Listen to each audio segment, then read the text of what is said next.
What's up, guys? So today's video is going to be about money. Not just any old money.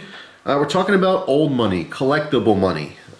This is a $10 bill from 1977, I think. Let me zoom in a little further. You can see it. Series 1977A.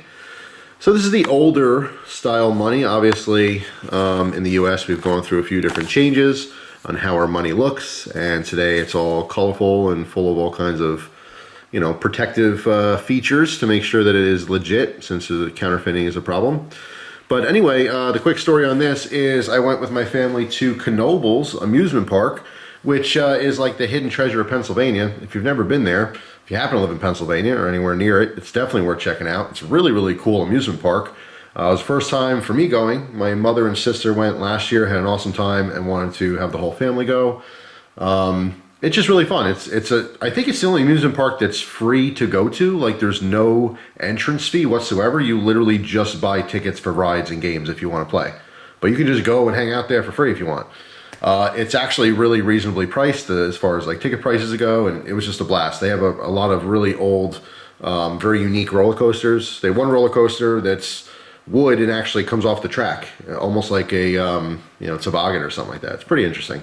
Anyway, that's enough about Knoebels. If you haven't been to Knoebels, write down in the comment section. But while I was buying something there, I used a $20 bill and I got change, and in my change I got this $10 bill, and it was pretty cool because it was kind of a throwback. I remember money looking more like this when I was growing up, a lot different than what it looks like today. And looking at the year real quick, I thought, oh cool, it's a bill from the 70s, I'll just hang on to it. Why not? Why not start another collection? That's what this is all about, really. I have another collection. So yeah, this kind of piqued my interest a little bit in older money. So instead of spending this bill, I decided to keep it. And from now on, I'll just kind of keep my eyes peeled for older bills. I'm not going to go into like purchasing older money specifically, but if I happen to get it, I'll just hang on to it. Instead of spending it, I'll start a little collection. Now, obviously, there's a bunch of people out there that specifically collect old currency. And not just US, I mean all around the world and stuff. It's actually really fascinating. If you're a younger viewer watching this, if you don't know, we used to have $500 bills in America. We used to have $1,000 bills. A $1,000 bill today, although yeah, you can go to the store and use it for $1,000, it has a lot more collector's value than that. I think it's something like double. It's probably $2,000 or a little over $2,000, in collectability value. So yeah, I mean, even like something like the $2 bill, which is kind of weird. A lot of people have seen $2 bills. A lot of people haven't, actually. Once in a blue moon, I'll get one from a bank. I'll just ask for it, and I'll end up using it somewhere. And it's funny to see people's faces like, well, what's with the fake money? You need to pay me for real money. And that's when I say, yeah, that's real money. And then I have to call a manager over. It's like a whole thing. So I don't do that very often because it's a little annoying, I suppose, for the people who don't know about it. But yeah, like $2 bills, you can correct me if I'm wrong, but I think they're still making those. I think that's still part of our currency. As far as the United States, as far as I know, we have the $1 bill, the $2 bill, the $5 bill, the $10 bill, the 20, and the 50 and the 100. And that's it. I don't think that they're still producing, the higher incremental bills. And if you look at a lot of, collector sites in the past, many years ago, there used to be $10,000 bills, $100,000 bills. Those are extremely rare though these days.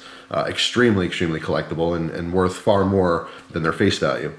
But anyway, just wanted to make a video talking about this. Anyone who watches my videos, post a comment down below and let me know, do you collect paper currency? Obviously, things kind of tie in a little bit with silver. You guys know I have a big fascination with silver. I love collecting silver, and I really do like collecting older, US currency, the coins that happen to have silver content. Because back then, our money was actually worth something, as opposed to just being a promise from the government. It had physical value. Not so much today, but it all kind of ties together with the money thing, and I just thought it was kind of fascinating. So yeah, like I said, I'm not going to be cruising the internet looking at collector sites, buying collectible bills. However, if I come across older money from, let's say, 1980 and, older, I'll probably just hang on to it and start a little collection because I just think it's kind of fascinating. So that's pretty much it. Thanks for watching. Hope you guys have an awesome day, and I will see you tomorrow with a brand new video. Take care.